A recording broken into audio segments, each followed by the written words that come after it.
ഈ മുജാഹിദിന്റെ പള്ളിയിലെ ജുമാക്ക് പോയാല് നിസ്കാരം ശരിയാവോ?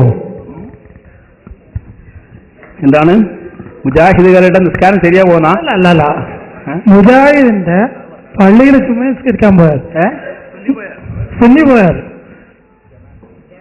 ജുമാക്ക് അങ്ങനെ മുജാഹിദ് പള്ളിയിലേക്ക് സുന്നികൾ പോയാൽ ശരിയാവുമെന്ന് നന്നായി ശ്രദ്ധിക്കണം. അവിടെ ഒറ്റയ്ക്ക് നിസ്കരിക്കുകയാണ് വേണ്ടത്. പോയിട്ട് നിസ്കാരം തന്നെ ആകുന്നില്ല. കാരണം എന്താ?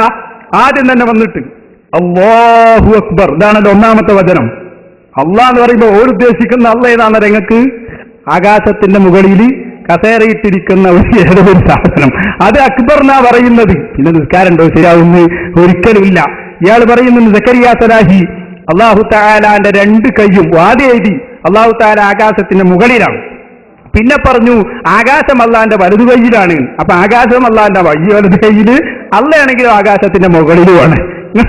നോക്കി. എന്നിട്ട് പിന്നെ പറഞ്ഞു അള്ളാഹ്ക്ക് രണ്ട് കൈയുണ്ട്, വലത് കൈയിൽ ആകാശം ഇടത് കൈയിൽ ഭൂമിയാണ്. ഇപ്പൊ പറയുന്നത് അള്ളാഹ്ക്ക് രണ്ടും വലത് കൈയാണ്, അള്ളാഹ്ക്ക് ഇടത് കൈയില്ല. അപ്പൊ ഒരു പൂർണ്ണ വികലാംഗനാണ്.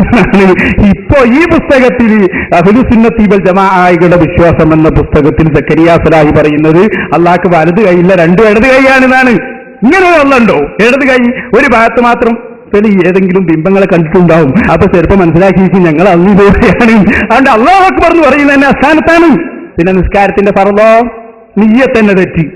നിയ്യത്ത് അത് പകുതി മാത്രമേ ഉള്ളൂ. ആകെ 10 ഫർള് എപ്പം നിലവിലുള്ളൂ. അപ്പൊ അതുകൊണ്ട് നിയ്യത്ത് ഒന്നും ഒക്കാത്ത നിസ്കാരം അതൊരിക്കലും തുടരരുത്. അത് തുടർന്ന് നിസ്കരിക്കുന്നത് എന്തായാലും കറാഹത്താകും. ഇവരെ എല്ലാ അർത്ഥങ്ങളോടും നോക്കുമ്പോൾ അത് ശരിയാവാത്ത അവസ്ഥയിലാണ് മുജാഹിദുകൾ ഉള്ളത് എന്ന് നിങ്ങൾ പ്രത്യേകമായി മനസ്സിലാക്കുക.